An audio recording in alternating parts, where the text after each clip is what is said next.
আমিন ওয়া আলা আলিহি ওয়া সাহবিহি আজমাইন ওয়া বা'দ। আলহামদুলিল্লাহ, আমরা শেখ হোসেন মোহাম্মদ আব্দুল্লাহ রহমতুল্লাহ আলাইহ কিতাব ফদলুল ইসলাম পড়ছিলাম। কিতাবু ফদলুল ইসলাম এর একটা অংশ আমরা পড়েছি। আজকে ইনশাআল্লাহ পরবর্তী অধ্যায় পড়ব। জি পড়েন পরবর্তী অধ্যায়। باب وجوب الدخول في الاسلام كله وترك ما سواه. وقول الله تعالى يا ايها الذين امنوا ادخلوا في السلم كافه. وقوله تعالى ألم تر إلى الذين يزعمون أنهم آمنوا بما أنزل إليك. وقوله تعالى إن الذين فرقوا دينهم وكانوا شيعا لست ইয়া আইয়ুহাল্লাযীনা আমানু উদখুলু ফিস সিলমি কাফা। হে ঈমানদারগণ, ইসলামে পরিপূর্ণভাবে প্রবেশ করো।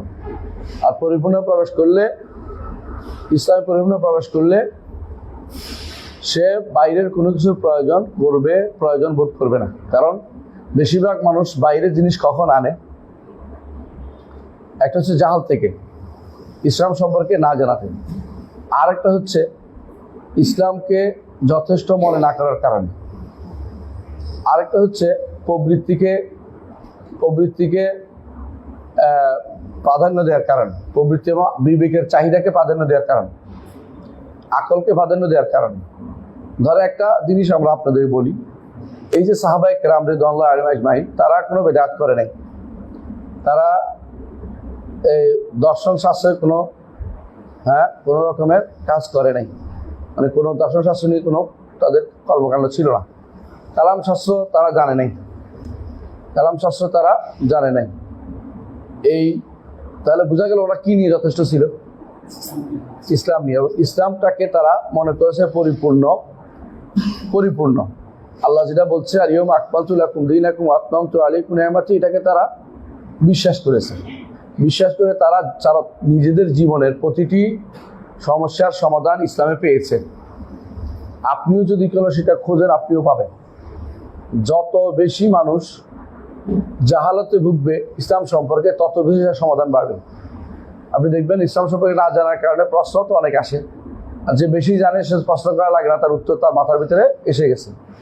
যত সন্দেহগুলি দূর করার জন্য মানুষ বেশি বেশি প্রশ্ন করে, কেন? জানার কারণেই তো। আর এটা অনুমতি ইসলামে, যে না জানলে আলেমদের প্রশ্ন করবে। কিন্তু না জেনে যদি গোয়ার্তুমি করে, অন্য খান থেকে নিয়ে আসে, তখন সেটা তো ইসলামকে দোষারোপ করা, যে ইসলাম পূর্ণ না, আমি এটা পূর্ণ করতেছি। ঠিক যারা বেদাত করে তারাও ইসলামকে করতেছে, দোষারোপ করতেছে, ইসলাম পূর্ণ না, আমি এটাকে পূর্ণ করতে। রাসূলুল্লাহ সাল্লাল্লাহু আলাইহি ওয়াসাল্লাম তার আমানত পূর্ণ করে আদায় করেন নাই। এই জন্য নাউযুবিল্লাহ, এই জন্য তিনি আয়াতটা এনেছেন যে ইয়া আইয়ুহাল্লাযীনা আমানু উদখুলু ফিস সিলমি কাফা। ইসলামে তোমরা পরিপূর্ণ প্রবেশ করো। ইসলামে যদি পরিপূর্ণ প্রবেশ করো, তো ইসলামে আর বাইরের কিছু আনা লাগবে না। কারণ একজন মানুষের জীবনের প্রতিটি সমস্যার সমাধান ইসলামের মধ্যে রয়েছে। কেউ সেটা ইজতিহাদ করে বের করে, কেউ যারা ইজতিহাদ করেছে তাদেরকে জিজ্ঞাসা করে নেয়। কেউ নিজে ইজতিহাদ করে, কেউ যারা ইজতিহাদ করে নিয়েছে আগে থেকে তাদের বক্তব্য, অথবা যারা ইজতিহাদ করতে পারে তাদেরকে জিজ্ঞাসা করে নেয়। জীবিত মৃত উভয় থেকে নেওয়া যাবে। মৃত মানুষ মরে গেলেই তার কথা মরে যায় না। সাহাবায়ে কেরামের বক্তব্য সেগুলো থেকে আমরা গ্রহণ করি, তাবেঈদের বক্তব্য সেগুলোতে আমরা গ্রহণ করি, ইমামদের বক্তব্য সেগুলি আমরা গ্রহণ করি, মুহাদ্দিসিনদের বক্তব্য মুহাদ্দিসরা গ্রহণ করে, ওয়াসিন বক্তব্য ওয়াসিরা গ্রহণ করে। তাহলে মরে গেলেই মানুষের কথা মরে যায় না, জীবিত হইতে জরুরি না। আপনি যখন কোনো কিছু জানবেন না, তখন কি করবেন? ইসলাম পড়বেন, ইসলাম সম্পর্কে জানবেন, জেনে আপনি জানবেন। যদি এটা না জানেন কি করবেন? আগে যারা বলে গেছে তাদের বক্তব্য থেকে নিবেন। যদি বলেন যে আমি আরো বেশি জানতে পারি, দুইটা বক্তব্য, সমস্ত বক্তব্য থেকে আপনি মানুষের বক্তব্য থেকে একত্রিত করে দেখেন যে কোনটা বেশি শুদ্ধ, সেটা গ্রহণ করেন। এটাকে বলে তালফিক। এই তালফিক জায়েজ। ইমাম ইবনে আবিদিন রহমতুল্লাহ আলাইহি তার ফতোয়া শামিল মুকাদ্দমাতে উল্লেখ করেছেন যে তালফিক জায়েজ, তালফিককে না জায়েজ করার কোনো সুযোগ নেই। তালফিক মানে হচ্ছে এখান থেকে একটা মত, ওখান থেকে একটা মত নেওয়া জায়েজ। তখন এটা হাওয়া না হইয়া দলিল ভিত্তিক হবে। দলিল ভিত্তিক হলে তালফিক করা জায়েজ আছে, কোনো না জায়েজ কিছু নেই। এই জন্য এটা নিয়ে কথা বলা যায়, চলো তালফিক হয়ে যাবে। অনেকে বলে যে একখান থেকে একটা নিয়ে তালফিক হয়ে যাবে, এটা বেহুদা কথা, এটাতে কোনো সমস্যা নেই। তালফিক করা যাবে না এমন কথা কোথাও বলা হয় না, কোরআন হাদিসে বলা হয়নি। কোরআন হাদিসে বলা হয়েছে যাকে বিশ্বাস করো, যে আহলে জিকির মনে করো, তাকে জিজ্ঞাসা করতে। আহলুল জিকির ইমানদার জীবিত হইতে পারে, মৃত হইতে পারে। আহলুল জিকিরের বক্তব্য লিখিত আছে, সেটা থেকে নিতে পারেন। আবার আহলুল জিকির জীবিত আছে, তারা জিজ্ঞাসা করে তার ইশতিহাদ থেকেও নিতে পারেন। এগুলি সবই কিন্তু ফিসিলমে কাফার ভিতরে, উদখুলু ফিসিলমে কাফার ভিতরে। যখন আপনি কোরআন এবং হাদিস এবং যারা কোরআন হাদিস গবেষণা করে তাদের বক্তব্য থেকে নেবেন, আহলুল জিকির হিসেবে তাদের বক্তব্য নেবেন, তখন আপনি ইসলামের ভিতরে আছেন, বাইরে যান। আর একই জিনিস বক্তব্য আপনি যখন সমস্যা আসবে অথবা সমস্যা না আসে, কোনো মাসআলা আসবে যেটা কোরআন সুন্নাহ আছে, আপনি কোরআন সুন্নাহর দিকে না তাকিয়ে যখন বাইরের দিকে তাকাচ্ছেন, আপনি ইসলামের পরিপূর্ণ প্রবেশ করেন নাই। তাহলে আপনার মনের ভিতর থেকে এখনো হাওয়া প্রবৃত্তি যায় নাই, বিবেকে প্রাধান্য দেওয়া জিনিসটা যায় নাই। আপনি দর্শন শাস্ত্রকে আগে দিতে চাচ্ছেন অথবা ব্যক্তির মতকে এগিয়ে দিতে চাচ্ছেন। আপনি এখনো ইসলামকে নিয়ে নিজেকে যথেষ্ট মনে করেন নাই, রাদিতু এবং বলেন নাই অবিল ইসলামী দিন মোহাম্মদ নবিয়া, রাদিতু ইসলামী দিন, এটা যথেষ্ট মনে করতেছেন না। এবং আপনি মনে করতেছেন না যে ইসলামী দিন ফলে কবাল আমিনটা মনে করতেছেন না। তাহলে বোঝা গেল যে আপনার ইসলাম নিয়ে আপনি নিজেকে যথেষ্ট মনে করছেন না। যথেষ্ট মনে করতে হবে আপনাকে ইসলামকে নিয়ে। উদখুলু ফিসিলমে কাফা, এটাই বুঝাইছে। তাহলে ইসলামের পরিপূর্ণ প্রবেশ করতে হবে, আর বাইরেগুলো ছেড়ে দিতে হবে। বাইরেগুলো সেটা কি হইতে পারে? বিশ্বাসের জিনিস হইতে পারে, আমলের জিনিস হইতে পারে, আখলাকও হইতে পারে। ইসলামের তো 3টা সাইড আছে, তাই না? একটা কি বিশ্বাসের সাইড, একটা কি আমলের সাইড, আরেকটা কি আখলাকের সাইড। সব যে কোনো জায়গাতে আপনি ইসলামকে নিয়ে যথেষ্ট মনে করতে হবে। যে কোনো একটাতেই আপনি আখলাকের জায়গা হোক, ইবাদতের জায়গা হোক, অথবা আকায়েদের জায়গা হোক, কোথাও আপনি অন্য কারো থেকে কোনো কিছু ধার করতে পারবেন না।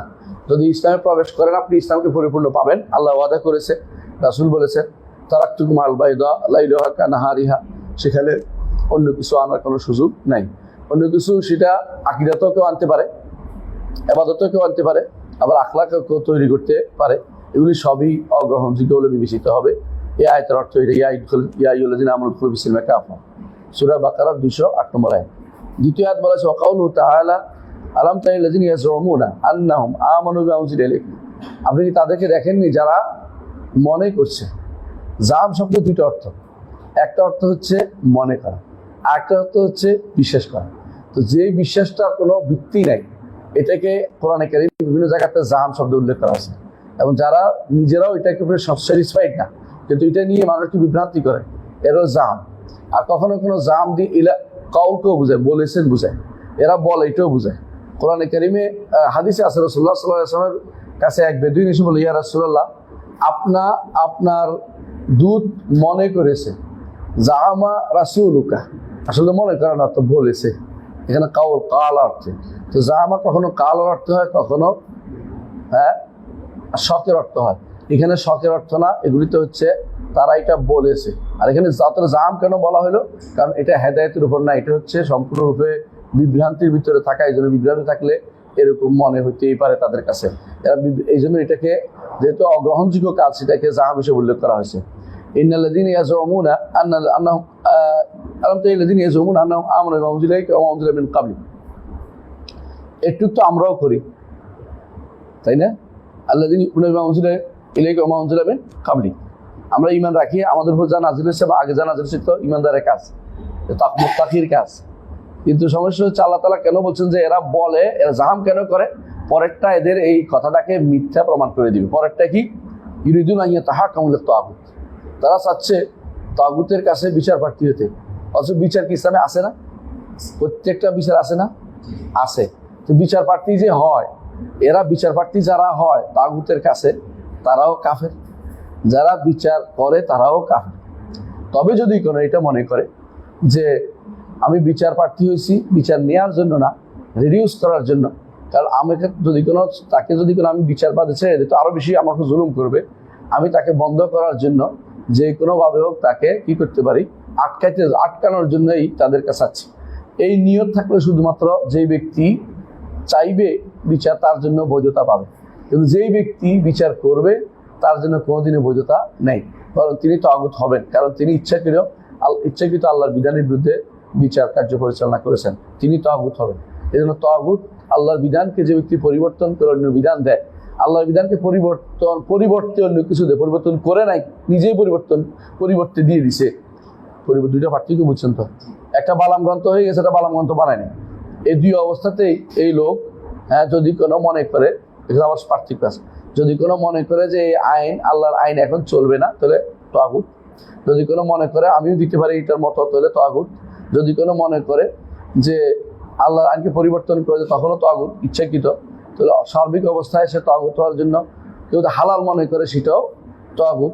অর্থাৎ তাগুতের অনেকগুলো সুরত এখানে আছে, যেটা আমরা আগে পড়াইছি আপনাদেরকে। তাহলে বোঝা গেল যে এখানে কি বলা হয়েছে, যে যেই ব্যক্তি, আপনি ওই ব্যক্তির দিকে দেখেননি, আপনি তাকে দেখেননি যে ব্যক্তি মনে করছে যে সে আপনার উপর যা নাজিল হয়েছে এবং আগে যা নাজিল সবই মেনাচ্ছে, অথচ ইরিদুন আইয়া তাহা কেবল তাগুতের কাছে বিচার প্রার্থী হয়। যে ব্যক্তি আল্লাহর কিতাবের উপর ঈমান আনবে, আল্লাহ যা নাজিল করছে এর উপর ঈমান আনবে, সেই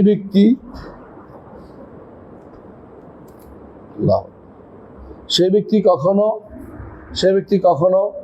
তাগুতের কাছে বিচার প্রার্থী হইতে পারে না। সে ব্যক্তি কখনো তাগুতের কাছে বিচার প্রার্থী হইতে পারে না, কারণ সে তো ঈমানে ভুল করছে। আগে যেটা করছে তার শুদ্ধ ছিল না, আগে যেটা বলছে এটা তার কি ছিল না, শুদ্ধ ছিল না। আগে যেটা বলছে যে আমি আল্লাহর উপর ঈমান, আপনি যা নাজিল করছে কোরআনের উপর ঈমান আনছি এবং আগে যা নাজিল করছে এগুলোর উপর ঈমান আনছি, এটা তাহলে শুদ্ধ ছিল না, কারণ সে তো তাগুতের কাছে গেছে, সে যথেষ্ট মনে করছে না। আর আমাদের কিতাব যথেষ্ট, এটা প্রমাণ করার জন্য এই আয়াতটা নিয়ে এসেছেন শাইখুল ইসলাম মুহাম্মদ ইবনে আব্দুল ওয়াহাব রাহমাতুল্লাহ আলাইহি। তিনি বলছেন যে এটুকু বলে আপনি পড়লে চুপ থাকলে বুঝে আসবে না, বাকিটা পড়তে হবে। ইউরিদুন আইয়া তাহা কামু ইলা তাগুত, তারা চায় তাগুতের কাছে বিচার প্রার্থী হতে। এখানে শুধু বিচারের জায়গা বলছে, অন্যগুলি বলে না। এটা একটা জাস্ট উদাহরণ, যে বিচারের জায়গা যেমন হবে, আকীদার জায়গাটাও তেমন হবে, আখলাক নিয়ে আসলেও তেমন হবে। বিচার না হয় ব্যক্তিগত, পরিবারের মধ্যে বললেও হবে, অর্ডার দিলেও হবে। এই জাতীয় যে কোনো অন্য কিছুতে কিছু আনলেই সেই ব্যক্তি ইসলামে পরিপূর্ণভাবে প্রবেশ করে নাই। আমরা এখন বর্তমান যুগে সবচেয়ে বেশি ভয়াবহ যে জায়গায় ভুগতেছি, ইসলামে পরিপূর্ণ প্রবেশ না করা। বেশিরভাগ মানুষ ইসলামে পরিপূর্ণ প্রবেশ করে নাই। আপনি ভালো করে দেখেন, আপনি অনেক কিছু দেখতে পাবেন। এই আমাদের 175 একরের ভিতরে, সামনে আপনাদের সামনে 175 একরের ভিতরে কত মানুষ ইসলামে পরিপূর্ণ প্রবেশ করছে। আপনি প্রত্যেকে জিজ্ঞাসা করেন, কিছু না, যে ইসলামের পরিপূর্ণ হবে, এই জিনিসটা তো হারাম, এই জিনিসটা তো হারাম, আপনি কেন এটা করেন? দেখবেন তার অন্তরের ভিতরে কখনো সেটাকে হারাম হইলেও সেটা মেনে নিতে রাজি হচ্ছে না। যে ব্যক্তি হারামকে হারাম মেনে না নেয়, সে ব্যক্তি কি কাফের, তাগুত না। যে ব্যক্তি হারামকে পরিবর্তন করে দেয়, হালাল করে দেয়, সে ব্যক্তি তাগুত। পার্থক্য তো এখানে আছে, এটা কাফের এবং তাগুতের মধ্যে একটা পার্থক্য আছে, সেটা আপনি বুঝতে হবে। এই যে তার মনে এটা কেন ঢুকছে, কারণ ইসলামকে সে কমপ্লিট মনে করতেছে না, ইসলামকে সে পরিপূর্ণ নিজে ঢুকাচ্ছে না, নিজে ইসলামের ভিতরে নিজেকে ঢুকাচ্ছে না। কিছু ঢুকি, যতটুকু প্রয়োজন আছে এটুকু ঢুকি, যতটুকু আমার দরকার মনে করছে, যেগুলো ঢুকি না এটুকু ইচ্ছা করে মনে করতেছে। অনেকে ঠিক 5 ওয়াক্ত সালাতও পড়ে, কিন্তু আবার ইরিদুন আইয়া তাহা কামু ইলা তাগুত, তাগুতের কাছে বিচার প্রার্থী হয়, নিজে বিচারও করে। এমনকি অনেক বিচারপতি আছে বর্তমানে যারা, আমি একজনকে পাইছি, আমাকে বলতেছে, বাইতুল মুকাররম ভাই আমাকে বলতেছে যে আমি বিচারপতি ইসমাইল। তো আমি আচ্ছা, তো কি করেন? আমি এখন সুফি সাধকদের এই ট্রেনিং দেয়, ট্রেনিং দেবো না, ট্রেনিং দেয়, মোরাকাবা মুশাহাদার ট্রেনিং দেয়, তারপরে এগুলি ট্রেনিং দেয় তিনি, বুঝছিস না? তাই বললাম যে এটা আবার কি জিনিস, তো শুনলাম না কোনো কেন পিসাবরা আগে দিত না, আগেরকার অলিয়াল্লাহ দিত না, আমরা এখন ওইটা ট্রেনিংয়ের ব্যবস্থা করেছি। মানে এখন কি হয়েছে, মানে এটা মানে অ্যাডভান্স স্টেজে গেছে। কারণ তুই তোরা ট্রেনিং দেবে নিয়ে কি ট্রেনিং দেবে এটা আল্লাহ জানে। মানে অন্তরের ভিতরে তো এরকম ট্রেনিং ঢুকাই দিবে যে এইভাবে মোরাকাবা করতে হয়, মুশাহাদা করতে হয়, এর সিদ্ধান্ত নিচ্ছে। এটাও কিন্তু আমাদের সিনিয়র ভাইরা খুব পছন্দ করে। তো এটা খুব বেশি পরিমাণে এদের মধ্যে দেখা যায়, এটা এই ট্রেনিংটা। তো ওনাদেরই কোনো ব্যক্তি, ওনার নাম হলো বিচারপতি ইসমাইল সাহেব, উনি এই কামটা করে, আমার সাথে খুব গর্ব করে বলতেছে। আল্লাহকুল্লাহ হাল বলতে চাচ্ছি যে এগুলি সবই যখন ইসলামকে পরিপূর্ণ প্রবেশ না করে তখনই করবে। সে কিন্তু নামাজ পড়ে, 5 ওয়াক্ত নামাজ পড়ে, এবং ঠিক মতো নামাজের মধ্যে সবসময় একেবারে পাবন্দিও আছে, কিন্তু আবার এই জায়গাতে এসে অন্যটা টেনে আনতে ঠিকই রাজি আছে। হ্যাঁ, যে জিনিসটা সে নিয়ে আসছে এটা যে বেদাত, এটা কেমনে তারে বুঝাই? আমি কেমনে বুঝাই যে এটা বেদাত? কেমনে বুঝাই যে এটার মধ্যে শিরকও আছে? কেমনে বুঝাই যে শিরকও আছে? সে তো কলবের দিকে মুতাওয়াজ্জিহ আছে, কারণ কলব হচ্ছে আরশুল্লাহ, তার কলব হচ্ছে আল্লাহর আরশ, এই জন্য সে কলবের দিকে মুতাওয়াজ্জিহ আছে। বুঝলেন না? আমি আমার কলবের দিকে মুতাওয়াজ্জিহ আছে। এই যে আমি আমার কলবের দিকে কেন? কলব আল্লাহ, ইমানদারের কলব তো আল্লাহর আরশ এর মনে করতেছে। ইমান কি আছে? ইমান আছে না, ইমান নাই। এই তো শয়তানের কথাবার্তা। ইমানদার কোনো বলতে পারে না এটা, এটা কুফরি খেলা। ইমানদারের অন্তর ভিতরে আল্লাহ আরশ, আল্লাহ আরশ হচ্ছে কত বড় সে জানে, আল্লাহ আরশ কত বড় সে বুঝে। এবং তারা ফার্সি কবিতা দিয়ে দলিল দেয়, তাই না? মান্না গুঞ্জাম তার জমিন ও আসে মা লেকে গুঞ্জাম তার কুলুবে মোমেনা। হ্যাঁ, যা আসমান জমিনে, হ্যাঁ, যা কোনো জায়গা হয় না, কিন্তু ইমানদারের কলবের মধ্যে জায়গা হয়। আমার জায়গা হয়, বুঝছেন? তার কুলুবে মোমেনা। ফার্সি কবিতা হচ্ছে দলিল, ফার্সি কবিতা হচ্ছে দলিল। হ্যাঁ, আবার ফার্সি কবিতার মধ্যে এরকম ওরা এই সুফিবাদ, ওরা এত ভয়ানক সুবিধা দিতে পারে। বলছে ইমাম মালিক বলছে, যে ব্যক্তি ফেকা অর্জন করেছে, তাসাউফ গ্রহণ করে নাই, সে ব্যক্তি জিন্দিক হয়ে গেছে। এই জাতীয় ডাহা মিথ্যাচার ইমাম মালিকের উপর করতেছে। ইমাম মালিক একথা কোনোদিন বলেন নাই, ইমাম মালিকের কোনো বইতে এটা আসে নাই। ইমাম বলতে এত বড় কথা যদি থাকতো ইমাম মালিকের কিতাবের মধ্যে অবশ্য থাকতো। ইমাম মালিকের বই লেখা হয়েছে না মুদাওয়ানা, ছাত্ররা কেউ বলে নাই। ঠিক 600 বছর পরে ওনার এক ছাত্র লাভ দিয়ে উঠে ইমাম মালিক এটা বলছে বলে দিলে কি আমরা গ্রহণ করবো নাকি? ইমাম মালিক থেকে এটা বলতে হবে। 600 বছর পরে একজনে বলে দিছে, হ্যাঁ, তাও মরক্কো থেকে ইমাম মালিক বলছে। আমাদের দেশে যেমন আবু হানিফা রাহমাতুল্লাহ নামে অনেক মিথ্যাচার আছে। হ্যাঁ, ওনাকে কেউ বাড়াইতে, হ্যাঁ, যে দেখছে যে পানির দিকে ময়লা পড়ে যাচ্ছে, ওইটা কেরামতি, মানে গুনাহ পড়ে যাচ্ছে, এটাও দেখতেছে উনি। অমিন বাবিল হুব্বিল আতালুমনি, আর ওই আরবরা বলে ভালোবেসে আমাকে তিরস্কার করো না, তুমি এত ভালোবাসতে যে মিথ্যা কথা কইও না যে মানুষ আমার মৃত্যু বানাই ফেলবে, এমন কথা বলা উচিত না। ঠিক এরাও কি করছে, মালিকের নামে মিথ্যাচার করে। আবার মালিকের নামে মিথ্যাচার সুফিরা আরেকটা করে। ইমাম মালিক 7 দিন বসে থাকতেন, বাথরুমে যাইতেন না। অষ্টম দিনে, হ্যাঁ, তিনি কোথায় যাইতেন? ওই মদিনার থেকে বাইরে যাইয়া বাথরুম সেরে আসতেন। আবার আরেকটা বানাইছে ইমাম মালিক রহমতুল্লাহ নামে, যে তিনি কি করতেন না, মদিনাতে জুতা পায়ে হাঁটতেন না, খালি পায়ে হাঁটতেন, মসজিদ নবীতে ঢুকতেন, তাই না? এগুলি বসে বসে বানায় মালিক ইমামদের নামে। এগুলি সবগুলি মূল কথা হচ্ছে এটা, এরা ইসলামকে নিয়ে যথেষ্ট মনে করতেছে না, ইসলামের উপর পরিপূর্ণ প্রবেশ করে নাই। কিছু ইয়াফআলু যালিকা মিনকুম ইল্লা খিজিয়ুন ফিল হায়াতিদ দুনিয়া ওয়া ইয়াওমাল কিয়ামাতি ইউরাদ্দুনা ইলা আশাদ্দিল আযাব ওয়া মাল্লাহু বিগাফিলিন আম্মা তা'মালুন। হ্যাঁ, আল্লাহু বিগাফিলিন আম্মা তা'মালুন, এটা আয়াত মানে জি। তাহলে বোঝা গেল যে কোরআনে কারীম আমাদেরকে যেই নির্দেশ দিয়েছে উদখুলু ফিস-সিলমি কাসিলমি কাফা, শেখ হোসেন মোহাম্মদ বিন আব্দুল্লাহ ওইটাই চেয়েছেন যে আমরা ইসলামে পরিপূর্ণ প্রবেশ করতে হবে। পরিপূর্ণ প্রবেশ করলে বাইরের দিকে তাকানোর সুযোগ নেই, বাইরের দিকে তাকানোর কোনো সুযোগ নাই, একটু তাকানোর সুযোগ নেই। অথচ আমরা বাইরের দিকে যা আছে এগুলো না তাকাইলে আমাদের ইউনিভার্সিটিই চলে না। আমাদের ইউনিভার্সিটির যে ডিপার্টমেন্টগুলো আছে এগুলি কি শুধু কোরআন হাদিস পড়ায়? হ্যাঁ, শুধু ইসলাম পড়ায়? কি পড়ায়? অর্থনীতি কি পড়ায়? ইসলামিক অর্থনীতি পড়ায়? সমাজনীতিতে, রাষ্ট্রনীতিতে, পৌরনীতিতে কি পড়ায়? যেগুলি পড়ায় এগুলি তো ইসলামের না একটাও। এবং ইসলামের কথা বলতে গেলে তো বলবো যে এখনো পুরান জিনিস নিয়ে আসতেছে, মানে নতুন জিনিস এটা। তাহলে এরা ইসলামের ভিতরে প্রবেশ করেনি। আরেক দিক থেকে আলোচনা, একই জিনিস আলোচনা বিভিন্নভাবে আসে মনে হয় জন্য, এটা আরেক দিকে ইসলামের ভিতরে তারা প্রবেশ করে নাই, ইসলামের ভিতরে তারা পরিপূর্ণভাবে প্রবেশ করে নাই, বরং অন্যগুলি এখনো ছাড়তে পারে নাই, জাহিলিয়াত এখনো ছাড়তে পারে নাই, অথবা জাহিলিয়াতের দিকে তাকিয়ে আছে। তো হতে পারে, সব দিক দিয়ে হতে পারে যে তখনকার দিনে মুনাফেকরা এই কাজটা করতো, তখনকার দিনের মুনাফেকরা অথবা তখনকার দিনের ইহুদি নাসারা এটা করতো। ইহুদি নাসারা এটা করতো কেমনে জানেন তো ঘটনা? হ্যাঁ,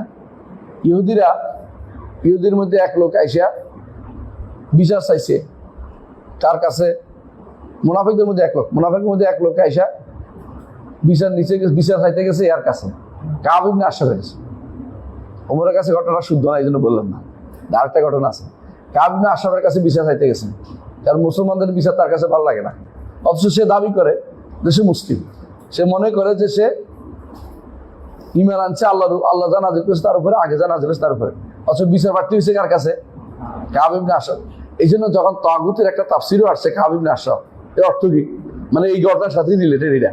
এর অর্থ এই নয় যে সবসময় কাব ইবনে আশরাফই তাগুত, আর কোনো তাগুত নাই, এই কথা বলার কোনো সুযোগ নেই। কারণ যত লোকে এরকম উল্টাপাল্টা করবে সব তাগুতের অনুসারী।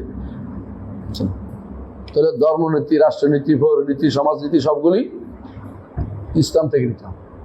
ইসলাম পরিপূর্ণে প্রবেশ করে সবগুলি পাওয়া যাবে। আর অন্যগুলি আপনি নেন, অন্তরে স্থান দেন, তাহলে আপনি তাগুতের কাছে বিচার প্রার্থী হলেন। আপনি ইসলামে পরিপূর্ণে প্রবেশ করেন নাই, আপনি তরক করতে পারেন না, ইসলাম ছাড়া অন্য কিছুকে পরিত্যাগ করতে পারেন নাই।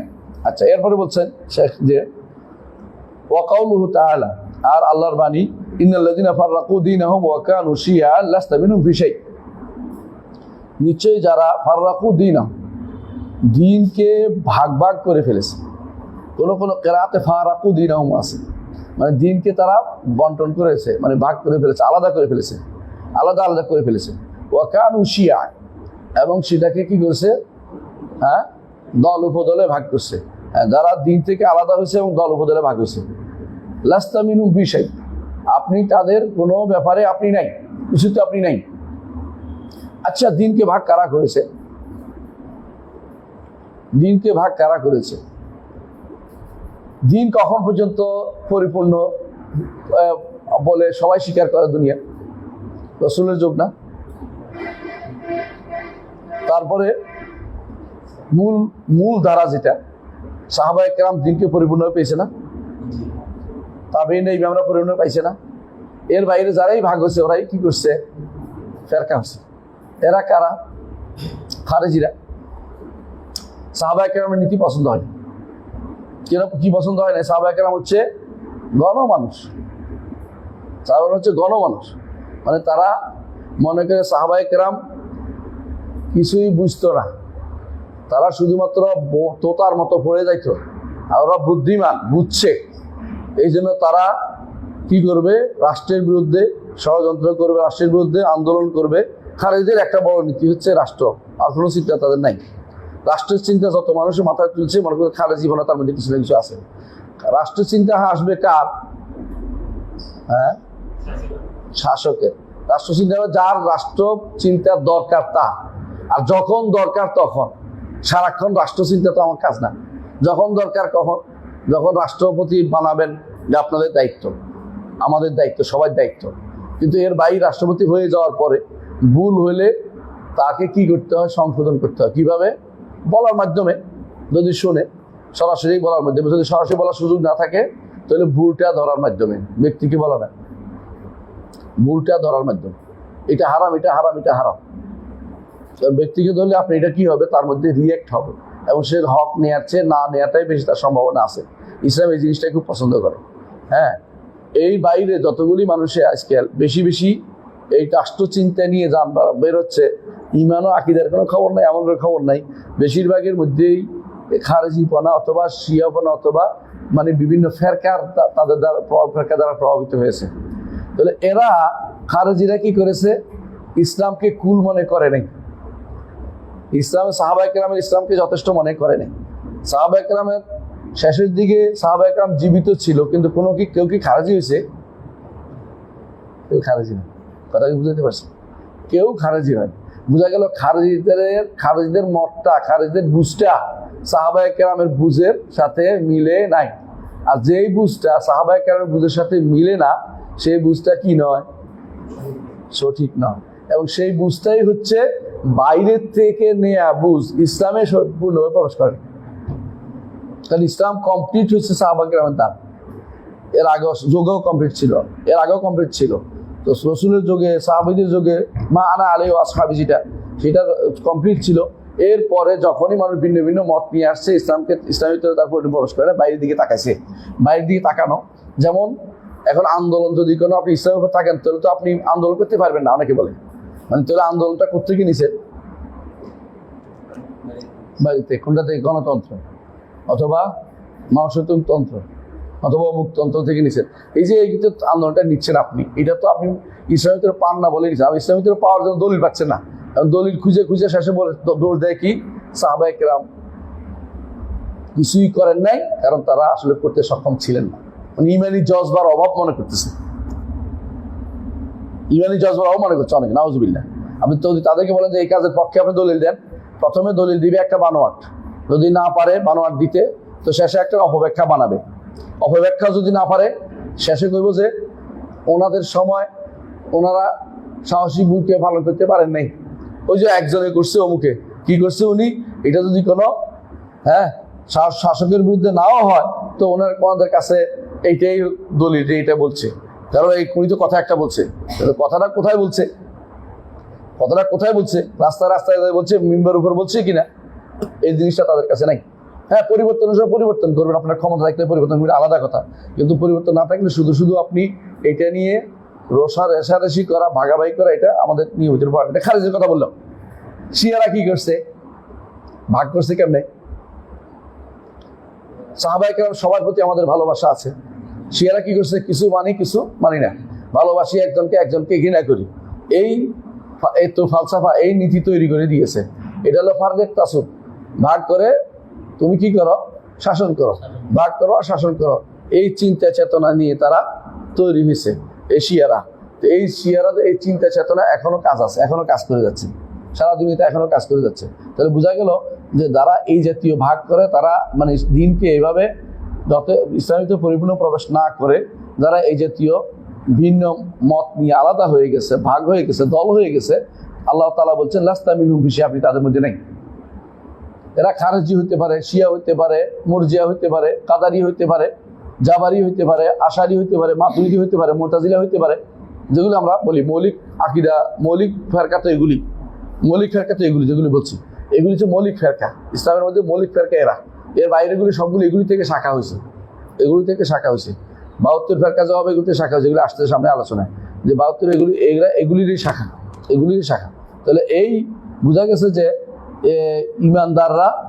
ইমানদাররা কখনো, যারা ইমানদার তারা ইসলাম ছাড়া অন্য কিছুকে তারা গ্রহণ করে না, বাইরে কিছু নেওয়া তারা ক্ষেত্রে বারবার বলে যে এটা নেওয়া যাবে না, এটা নেওয়া যাবে না, কিন্তু অন্যরা যথেষ্ট ইসলামের ভিতরে সম্পূর্ণ প্রবেশ না করার কারণে বাইরের দিকে হাত বাড়ায়, যে এইটা এখন দরকার, এটা ছাড়া চলবেই না, এটা ছাড়া চলতেই পারে না।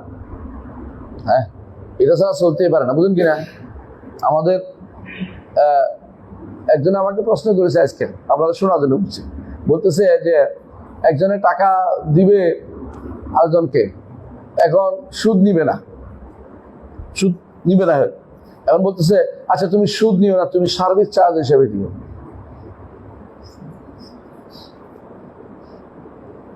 এখন বলতেছে এটা নিয়ে আসতে হবে, এটা আইন পাস করাই ফেলতেছে যে এটা নিতে হবে সার্ভিস চার্জ হিসেবে। আরে বেটা, তোমার সার্ভিস চার্জ হিসেবে নিতে হইব, এটা তুমি কোত্থেকে নিছো, কোন দলিলের ভিত্তিতে নিছো? যে ইসলামের পক্ষের? তোমার কাছে মনে হচ্ছে এটা ছাড়া কোনো পথই নেই, এটা ছাড়া আরো বহুত পথ আছে। এক নম্বর হচ্ছে করজে হাসান দাও, তুমি এটা কেন দিতে পারো না? কারণ তুমি ব্যবসা নিয়ে তো বসো নাই, ব্যবসায় ঢুকবা, আর তুমি সার্ভিস ঠিকই তুমি পৌঁছায় দিচ্ছ না, তোমার তো দোকান ভাড়া নেই যে আমি মালামাল পৌঁছায় দিচ্ছি। সার্ভিস চার্জ কিসের তোমার? তুমি তো আওলা দিচ্ছ, তোমার কিসের সার্ভিসটা দিচ্ছ? এটা কোন সার্ভিস চার্জ? তুমি তো লোক নিয়োগ দিচ্ছ যে তোর জিনিসপত্র কিনে দাও, তাহলে হ্যাঁ ওর বেতনটা তোমার সার্ভিস চার্জে ঢুকবে, এটা আলাদা মশলা। তুমি কিছু নিয়োগ দেওয়া নাই, তুমি আর টাকা পাইছি, টাকা পাইয়া তুমি এখন সার্ভিস চার্জ করে সুদ পেয়েছ। দেখুন ইসলাম, হ্যাঁ, নতুন নাম সার্ভিস চার্জ, সুদের নতুন নাম সার্ভিস চার্জ, বুঝছো তো? তাহলে তুমি সমাধান খুঁজে বের না করে তুমি কি করছো? সার্ভিস চার্জ নাম দিয়ে নিচ্ছ। এটার আরেকজনে কেউ মুনাফা, সুদ না মুনাফা, আরেকজনে কেউ ইন্টারেস্ট না, সুদ না তো এটা, হ্যাঁ, লাভ, সুদ বলা চান, লাভ পাইছি, লাভ নিচ্ছে, তাহলে আমি সুদ নেই না, লাভ নিচ্ছি। হ্যাঁ, আর কোনো এইটার কেউ কি সার্ভিস চার্জ নাম দিয়েছে, তাহলে দুটোটা একটাই হলো, ওটা একটাই হলো না, কিন্তু ওরা নাম দিচ্ছে ভিন্ন। কেন নাম দিচ্ছে? কারণ এটা বাইরে কোথাও প্রচলিত আছে, ইসলাম যথেষ্ট ইসলামের ভিতরে পরিণত প্রবেশ করে নাই। তুমি তো বিকল্প পাইতা, বিকল্প কি? যদি পাইতা ইসলামিক শরীয়ত মোতাবেক চলবা, তাহলে তোমাকে এক নম্বর কি করজে হাসান, কোনো সন্দেহ নেই। কর্জে হাসান দেওয়ার পরে সত্যি সত্যি যদি তোমার কাগজপত্র খরচ হয়ে যায়, কত টাকা খরচ হয়ে যায়, এটা হিসাব করে এতজনের উপর ভাগ করে দাও। কর্জে হাসান এটা সার্ভিস চার্জ আসতে পারে। তুমি একটা কাগজে লিখছিলে, কাগজটা 10 টাকা দিয়ে কিনছিল, 10 টাকা ভাগ করে দাও 100 জন যত নিচে তোমার থেকে, এটা সার্ভিস চার্জ। সত্যি সত্যি এটা থাকবে। কিন্তু সার্ভিস চার্জ নাম দিয়ে সুদ খেবা নির্ধারিত করে 4% হলো সুদ, 5% হলো সার্ভিস চার্জ। হ্যাঁ, তুমি মানে সুদ না বুঝে এই টাকা দিছি 4% সার্ভিস চার্জ, 5% সার্ভিস চার্জ। পাগল বলছো? সার্ভিস কই? তোমার কি সার্ভিস এখানে? তুমি তো টাকা না দিচ্ছি, তুমি তো হাঁটার রাস্তায় গরু রাখো, কিসের সার্ভিস দিচ্ছ তুমি? মানে এত বড় জুলুম আল্লাহ, এত বড় মিথ্যুক আল্লাহ দুনিয়াতে হইতে পারে? আর এগুলি পাশ করা ইসলামী বিশ্ববিদ্যালয়, তুমি কি মনে করো এগুলিকে যদি এটা করে থাকে কেউ? এই জাতীয় কাজ। 3 নম্বর সমাধান কি? 1 নম্বর হলো বলুন কি? কর্জে হাসান। 2 নম্বর সমাধান কি? 2 নম্বর সমাধান হচ্ছে সত্যি সত্যি তৃতীয় পক্ষকে দেয়া, যে ঠিক আছে এই টাকা দিয়ে তৃতীয় পক্ষ তোমাকে সব মালামাল কিনে দেবে। মালামাল কিনতে গেলে তার আসা যাওয়ার খরচ আছে, হ্যাঁ, তার বেতন আছে। তো যে ব্যক্তি কিনে দিবে সেই ব্যক্তি এটা দায়িত্ব নিবে। কেউ তাবাররু করে যে আমি কিন্তু নিব না, পয়সা খরচ করবো না, কিনে দেবো, তাহলে তুমি 1 টাকাও পাইবে না। বুঝলেন কথাটা? বিশ্ববিদ্যালয়ের আগেও এরকম আমাদের বন্ধু বান্ধবরা এরকম নিয়েছে, এরা একে অপরকে সহযোগিতা করেছে। এরা কি করেছে, ওর টাকা নিয়ে ওর রড কিনে দিছে, ওর টাকা নিয়ে ওটা কিনে দিছে, ওটা কিনে দিছে। তো তুমি ওখানে নতুন করে সার্ভিস চালু করছো কোন হিসাবে? ইসলাম এটার নাম নয়। তুমি ইচ্ছা করে একটা চালু করে দিয়ে ইসলামিতে ঢুকাই দিবা। ইসলাম তুমি ইসলামিতে প্রবেশ করো নাই, তোমার এখন এদিক টাকাও ওদিক টাকাও কেন? কিছু লাভ কিভাবে করা যায়, কোন বুদ্ধি আবিষ্কার করা যায়? ওগুলো বিসিলমে কাফা, ইসলামী পরিপূর্ণভাবে প্রবেশ করো। তর্কে মা সেওয়া, বাইরের দিকে তাকানো বন্ধ করে দাও। কয় নম্বর সমাধান গেল? 2 নম্বর। 3 নম্বর কি সমাধান হইতে পারে? কর্জে হাসান একটা, এটা কি? 3 নম্বর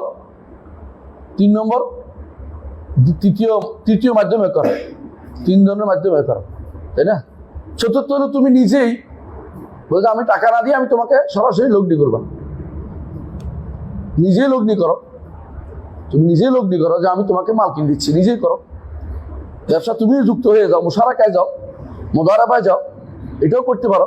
এগুলি কিছুই করবো না। সংক্ষেপে সার্ভিস চার্জ নাম দিয়ে সুদ খাওয়ার একটা বড় বুদ্ধি তৈরি করে দিয়েছে। এগুলো ইসলাম কোনোদিন অনুমোদন করে না। এগুলো মানুষের, কারণ এটি কেন করে বলেন তো? একটাই কারণ, মা দাখালাফিল ইসলামে কাফা, ইসলামে সে পরিপূর্ণভাবে প্রবেশ করে নাই, পরিপূর্ণভাবে প্রবেশ করে নাই।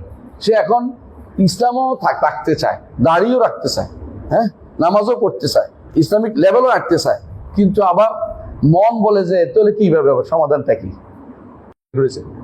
সমাধান চাইতে হবে কার কাছে? লা আলিমাহুল্লাযীনা ইস্তামবিতুনাহু মিনহুম, যারা ইস্তেমবাত করতে। তো কিন্তু টিভি গুলো ইসলামিক নাম দিয়ে মেয়েদের খবর পাঠানো প্রায় আসছে। মেয়েদেরকে নিয়ে আবার দেখি মেয়েরা টক শো করতেছে কোথায়? টিভিতে। কোন ইসলামিক? মেয়েরা প্রশ্ন উত্তর দিচ্ছে টিভিতে বসে বসে। ওই বেটা কি, ওই যে মানুষগুলি তাকাচ্ছে সব কি মহিলা? হ্যাঁ, সবগুলি খুঁজছে মনে হয়, খোঁজা সবগুলি। এই জন্য পুরুষগুলি সব খোঁজা। ও বেটির দিকে তাকাই আছে, ও মহিলার দিকে তাকাই আছে সবগুলি। সংসদে যাইবে যে মহিলা, এগুলি কি মুখ বন্ধ করে যাইব? একদম মুখ বন্ধ করে। কেন যাইব? কে বলছে যাইতে? এটাও তো কথা। আর মুখ বন্ধ করে কি যাইতে হইব নাকি? হারাম জিনিস মুখ বন্ধ করে যাইতে হবে নাকি? এগুলি বললে খারাপ, কিছু বলা যাবে না। বললে সমস্ত মানুষের বিরুদ্ধে আপনি চলেন, ভেজাল লাগান। এভাবে এখন চলা যায়। আপনি ইসলামে প্রবেশ করেন নাই, ইসলামে পরিপূর্ণভাবে প্রবেশ করেন নাই। দুখুল ফিল সিলমে কাফা। এরপরে ইবনে আব্বাসের জন্য তাফসীর করেছেন, আরেকটা আয়াত আনছেন তিনি। আয়াতটা কি? ইয়াউমা তাবিয়াদ্দু উজুহুন ওয়া তাসওয়াদ্দু উজুহ। কিছু চেহারা শুভ্র হবে, কিছু চেহারা কালো হবে। শুভ্র কারা হবে? কাদের চেহারা শুভ্র হবে, কাদের চেহারা কালো হবে? আল্লাহ তাআলা কোরআনে কিন্তু উল্লেখ করে দিয়েছেন, ইয়াউমা তাবিয়াদ্দু উজুহুন ওয়া তাসওয়াদ্দু উজুহ ফাআম্মাল্লাযীনা সাওয়াদাত উজুহুম আকাফারতুম বা'দা ঈমানিকুম ফাযুকুল আযাব বিমা কুনতুম তাকফুরুন ওয়া আম্মাল্লাযীনা বিয়াতাত উজুহুম ফাফি রাহমাতিল্লাহি হুম ফিহা খালিদুন। ঈমানদার কাফেরদের উদাহরণ দিয়েছেন, খেয়াল করছেন কিনা? কিন্তু ইবনে আব্বাস রাদিয়াল্লাহু আনহু ঈমানদার কাফেরের বাইরেও, ঈমানদার কাফেরের বাইরেও অন্য কিছুতে উদাহরণ দিয়েছেন। এটা খুবই গুরুত্বপূর্ণ। এটা কেন গুরুত্বপূর্ণ বলেন তো? এটা বলতেছি, শুনবেন ভালো করে বুঝেন। ইবনে আব্বাস রাদিয়াল্লাহু আনহু বলছেন যে তাবিয়াদ্দু উজুহ আহলিস সুন্নাতি ওয়াল ইতিলাফ। আহলুস সুন্নাতি ওয়াল ইতিলাফ বুঝছেন? ইতিলাফ অর্থ হলো আহলুস সুন্নাতি ওয়াল জামাআহ,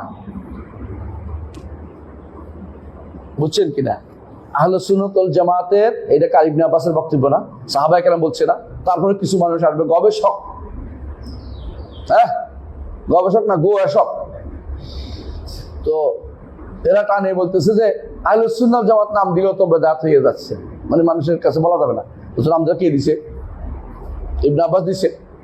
আহলুস সুন্নাতি ওয়াল ইতিলাফ, যে আহলুস সুন্নাত ওয়াল ইতিলাফ, আহলুস সুন্নাত ওয়াল ইজতিমা, আহলুস সুন্নাত ওয়াল জামাআহ, এটা ইবনে আব্বাসের বক্তব্য। আরেক জায়গাতে জামাতে আসছে, সরাসরি জামাতে আসছে। আপনারা এটা পড়ে নেবেন বইটার মধ্যে ভালো করে, বলছিলাম না কালকে, তরিকুল হিদায়াহ বইতে পড়বেন, সনদ উল্লেখ করা আছে। এবং যদি আপনার ইমাম লালাকাই রহমতুল্লাহ আলাইহির কিতাব শরহ আকিদাত শরহ উসুল ইতিকাদ আহলুস সুন্নাহ ওয়াল জামাআহ বই পড়েন, তাহলে অনেক নস পাবেন, ইমামদের নস পাবেন, আর অন্তর শান্তি হবে। কুতুবুস সুন্নাহগুলি পড়বেন দয়া করে, কুতুবুস সুন্নাহ যতগুলো কিতাব আছে কুতুবুস সুন্নাহ এগুলি পড়বেন, তাহলে সনদ দিয়ে পাবেন, ফুলান ফুলান ফুলান আন ইবনে আব্বাস আন নবী, এইভাবে সনদ পাবেন। পুরোটার মধ্যে সনদ দিয়ে কথা বলা হয়। আর অন্যরা দাবি করে, আমরা দাবি করি না, আমরা সনদ দিয়ে বর্ণনা করি। ওনারা দাবি করে অমুক হয়েছে তমুক হয়েছে, দেখবেন যে জীবনে কোনোদিন কিয়ামত পর্যন্ত দলিল দিতে পারবে না, দলিলগুলি মুখস্থ, তার চালু করে দেয়। আর আমরা কি বলি? হ্যাঁ, আমরা বর্ণনা করি, দাবি করি না। ওনারা বলছে এটা বলি, প্রমাণ করি যে বইতে আছে, ও বইতে আছে, ওদেরটা কোনো বইতে নাই। বইতে হ্যাঁ, ওদের বই দিতে পারবো কি?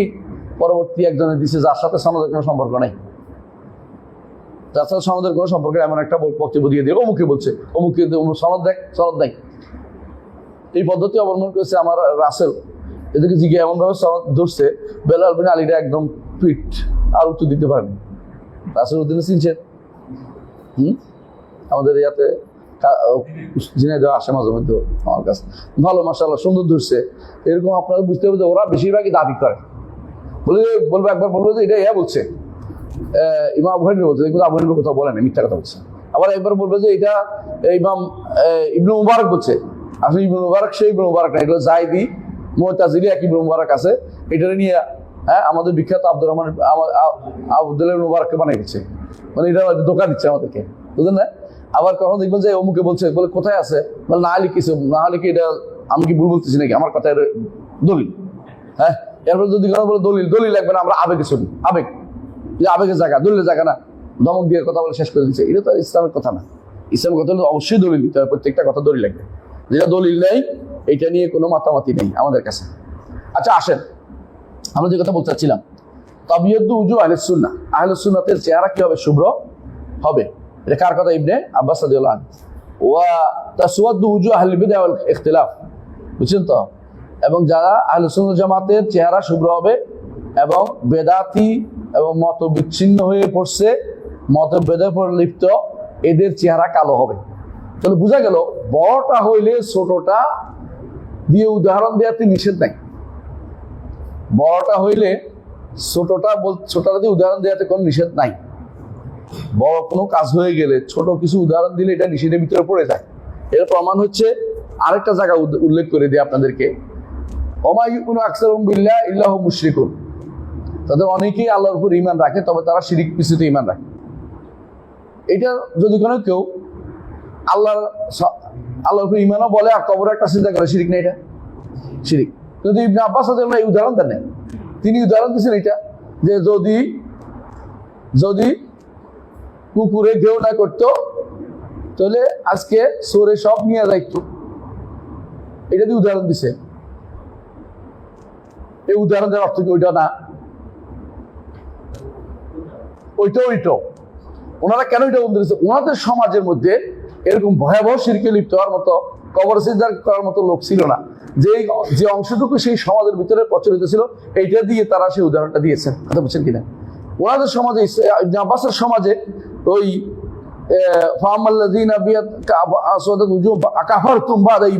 এটুকু যায় নাই।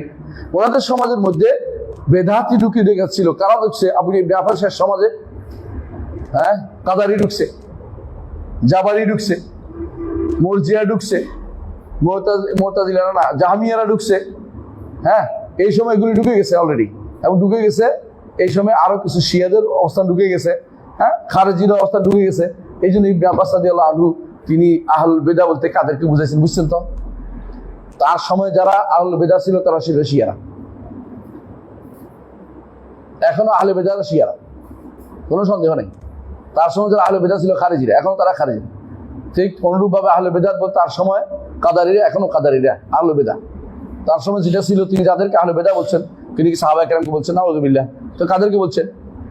যারা ভুল সাহাবায়ে কেরামের পথের বাইরে চলেছে, ওরা হলো আহলে বিদআহ, নতুন কিছু নিয়ে এসেছে। এদের চেহারা কালো হবে। তাহলে কাফের যারা কালো হবে না, ওইটাও হবে, ওইটাও হবে। বুঝে আসছে? তো সুতরাং এই দেখবেন এই বেদাতিরা বর্তমান সময়ে অনেকেই দেখবেন যে আরেকটা উদাহরণ দিয়ে বুঝতে পারবেন যে আল্লাহ তাআলা বলছেন যে আমাল্লাম ইয়াহকুম বিমা আনজালাল্লাহু ফাউলাইকা হুমুল কাফিরুন। হ্যাঁ, তো ইবনে আব্বাস রাদিয়াল্লাহু আনহু বলছেন তোমরা যে কুফরের দিকে যাচ্ছ এটা না, বরং এটার মধ্যে ছোট ছোট কুফরির কথা উল্লেখ করেছে। তাই বলে কি বড় কুফরি বাদ? বড় কুফরি করলে তো ঢুকবেই, আর ছোট কুফরি করলেও ঢুকবে, এটা বলা উদ্দেশ্য। ছোট কুফরিও কুফরি, এটা বোঝার উদ্দেশ্য। বড় কুফরি তো বড় কুফরি, ছোট কুফরিও কুফরির ভিতরে পড়ে, বোঝানোর উদ্দেশ্য তার একটা উদ্দেশ্য আছে। অর্থাৎ ছোট কুফরি করলেও ওয়াইদের ভিতরে পড়বে, আর বড় কুফরি তো পড়বেই, কোনো সন্দেহ নাই। এর অর্থ এই নয় যে ছোট কুফরির কথা বলছে যে বড় কুফরি করলে আর কোনো সমস্যা নাই। আমাল্লাম ইয়াকুম আনজালাল্লাহু ফাউলাইকা, আমাকে ছোট কুফরির কথা বলছে, বড় কুফরি করলে কোনো সমস্যা নেই। এই বুঝতে কিছু কিছু মানুষের ভিতরে ঢুকে গেছে, বুঝলেন আমার কথা? এই জাতীয় বুঝ করা যাবে না। বোঝা গেল ইবনে আব্বাস রাদিয়াল্লাহু আনহু বা সাহাবায়ে কেরাম যখন কোন তাফসীর করতেন, বুঝতে হবে যে নিজের পক্ষে এইটাও ঢুকে, এটাও ঢুকে। কাফের হলে চেহারা কালো হবে, ইমানদার হলে চেহারা সাদা হবে। ঠিক আহলুস সুন্নাত ওয়াল জামাত ইমানদারের মুখপাত্র হিসেবে তাদের চেহারা কি হবে? সাদা হবে। আর বেদাতিরা ওদের পক্ষের বারিদ হিসাবে, বেদাতিরা কুফরের বারিদ হিসাবে তাদের চেহারা কালো হবে, তাদের চেহারা কালো হবে। আচ্ছা, তাহলে বোঝা গেল কেন এটা দিয়ে দলিল দিচ্ছি, কেন যে বেদাতিরা কেন কালো হবে? কারণ ইসলামে পরিপূর্ণ প্রবেশ করে নাই। হ্যাঁ, অন্য কিছু ছাড়তে পারে নাই, বেদাত নিতে নিয়েছে, বেদাত টেনে আনছে, মিলাদ আর মুনাজাত। হ্যাঁ, মিলাদ কিয়াম মুনাজাত, তিন জিনিস টেনে আনছে। আমরা কোনো কারো নাম বলিনি। ওয়ান আব্দুল্লাহ ইবনে ওমর রাদিয়াল্লাহু আনহু, আব্দুল্লাহ ইবনে ওমর রাদিয়াল্লাহু আনহু থেকে বর্ণিত আনহুমা। হ্যাঁ, পড়েন। قال رسول الله صلى الله عليه وسلم لا يأتينا على ইয়ান্না হবে মনে হয়, ওলা ইয়াতিনা হতে পারে, অসুবিধা নেই। হ্যাঁ, لا يأتينا على أمتي ما أتى على بني إسرائيل حذو النعل بالنعل حتى إن كان فيهم من أتى أمه علانية كان في أمتي من يصنع ذلك وإن بني إسرائيل تفرقت على 72 ملة وتمام الحديث قوله وستفترق هذه الأمة على 73 فرقة كلها في النار إلا واحدة قالوا من هي يا رسول الله قال ما أنا عليه اليوم وأصحابي আসহাবি। মাশাআল্লাহ, অনেক সুন্দর হাদিস, স্পষ্ট আপনাদের কাছে সবাই আগে থেকে পড়ছি আমরা হাদিস। এটা রাসূলুল্লাহ সাল্লাল্লাহু আলাইহি ওয়াসাল্লাম বলেছেন লা ইয়াতিনা আলা উম্মতি মা আতা, অবশ্যই আসবে আমার উম্মতের উপরে যা আগে এসেছে, আমার উম্মতের উপরে আসবে যা আগে বনি ইসরাঈলের উপরে আসছে। হাদওয়ান নাল বিল নাল, জুতা কেন বলছে বলেন তো? জুতা সাধারণত সমান হয়, একটা লম্বা একটা বাইকটা হয় না, একটা লম্বা, এই জন্য হাদওয়ান নাল বিল নাল। হাত্তা ইনকানা ফি মান আতাউ মা আলানিয়াতান, ইনকানা কেন বলছে? যদি তাদের মধ্যে কেউ যদি কি বলে এমন কোনো অপকর্ম করে মায়ের সাথে, এই উম্মতের মধ্যেও তা করবে। এটা কিন্তু ইনকানাদি বলছে, এর অর্থ হচ্ছে এটা তখনও আসে না, এটা পরে আসছে। পাশ্চাত্যে এখন ফ্যামিলি সেক্স চালু হয়েছে, ফ্যামিলির বাইরে তারা নাউজুবিল্লাহ বিয়ে শাদী করে না, বিয়ের না দরকার নেই, ফ্যামিলি ছাড়া তারা অপকর্ম করে বেড়াচ্ছে। রাসূলুল্লাহ সাল্লাল্লাহু আলাইহি ওয়াসাল্লাম এটা ভবিষ্যৎবাণী এখন প্রতিফলিত হয়ে গেছে, যেটা হবে ওদের মধ্যে। আর সেটা দেখা দেখি আমাদের দেশে এখন চালু হয়েছে নারী কমিশন। নারী কমিশনের উদ্দেশ্য এটাই, বিয়ে উঠে যাবে, বিয়ে করবে নাকি? কেন বিয়ে করবো? বিয়ে করলে আমার সম্পদ অর্ধেক লয়ে যাবো, কেমন? বিয়ে করলে তালাক দিলে অর্ধেক নিয়ে যায়, বুঝছেন তো? পাশ্চাত্যে অপকর্ম দেখলে কিছু বলতে পারে না, নারী শাসিত এলাকা পুরোটাই নারী। এই জন্য পাশ্চাত্যে মাঝে মাঝে মিছিল বের হয়, আমরা নারী হবো, এই জন্য পুরুষগুলো নারী হয়ে যাচ্ছে। কেন? নারীর অনেক সুবিধা, ওখানে অভিযোগ সব নারীর পক্ষে। বাংলাদেশে এখন নারীর পক্ষে অভিযোগ, পুরুষরা নির্যাতিত এটা ভুলে গেছে, নারীরা সব নারী নির্যাতন করতেছে। পুরুষ নির্যাতন হচ্ছে আমার চোখের সামনে, আমি এত শত শত কেস দেখছি। পুরুষ বেটা কিছু করার নাই, ঘরে এসে কোনো রকম চুপচাপ বসে থাকে, যাওয়ার সময় কোনো চুরি করে বেরিয়ে চলে যায়, মানে কোনো কথা নাই, ঘরের ভিতরে যেটা আছে এটা দাজ্জালের বড় পাহাড় তাই তৈরি হয়েছে, মানে দাজ্জাল না বড় কিছু নিয়ে আসছে। সেই জন্য বিয়ে না, সে তো মনে করছে একটা ইয়া ঢুকে গেছে বড়, হ্যাঁ, ঘরের ভিতরে একটা বিপদ ডেকে আনছে, বিয়ে না। এই জন্য অনেক সমাজের মানুষ বিয়ে শাদী করবে না, এরপরে কি হবে, ওই ওদের মতো হবে। ওরা যেমন বিয়ে শাদী না করে অপকর্ম করে বেড়াবে, এরা অপকর্ম করে বেড়াবে। তো ওদের অনুসরণকারী হবে এই উম্মত। এই যে ওদের অনুসরণকারী কখন হয়, যখন ইসলামকে পরিপূর্ণ প্রবেশ না করে, ইসলাম পরিপূর্ণ না করলে, মনে না করলে, প্রবেশ না করলে, পরিপূর্ণভাবে ইসলামে না ঢুকলে, তখন বাইরের জিনিস তার কাছে অনেক পছন্দনীয় মনে হবে। আমাদের দোস্তরা অনেকেই, পরিচিত অনেকেই কি করছে, আমেরিকায় গেছে, আলেম দাবি করে বা আলেমও সত্যি হতেও পারে। ধীরে ধীরে ওনারা এত বেশি ওই সমাজ দ্বারা প্রভাবিত হয়েছে, মাঝে মধ্যে এমন এমন কথা ফেসবুকে বলে, আমি বলতে ইচ্ছা করে জায়েজ হয়েছে কিনা। মাঝে মধ্যে বলে আমার মেয়েটা এখন অমুক ইউনিভার্সিটিতে পড়তে গেছে, ওখানে কি শুধু মেয়েরা পড়ে? ওখানে কি পর্দা মানে? ওখানে কি কেউ আলাদা কোনো তাদের জন্য ব্যবস্থা করছে রুমের? ওখানে কিসের পড়া? বাংলাদেশে তো কেউ কেউ এটা চালু করে দিছে, বদমাইশ চলে করে কবরে গেছে গা, তার উপরে যা বিচার হোক আল্লাহ তাআলা তার বিচার তাই করুক। ব্রাকের নেতা, হ্যাঁ, রানীর পা ধরে রয়েছে, রানী দিয়ে ফিরাইতেছে, এটা তার কাছে মজা। আল্লাহর কথা না শুনে বন্দার দাসত্ব করতেছে। সে আজকে কি করেছে দেশে, হ্যাঁ, তাদের ইউনিভার্সিটিতে নারী পুরুষ একসাথে সিট দিছে, ছাত্রছাত্রী একসাথে সিট। আর যাদের অন্তরের মধ্যে হাওয়া আছে, প্রবৃত্তি আছে, ওখানে যাই ভর্তি হয়েছে নারী পুরুষ সবই। আরে শয়তান তো খুলে আছে, তারা কতক্ষণ আপনি বাইরে রাখবেন? শয়তান তো খোলাই আছে, ওইটা মানুষের অন্তরের ভিতরে সমান টানে একরকম হয়ে গেছে, ওখানে সিট দিয়ে দিছে। একজনে আমার গর্বকে বলছে, আমার অমুক ভাইয়ের মেয়েটা ব্রাকে পড়ে। আমি বললাম যে তোর সিট কোথায়?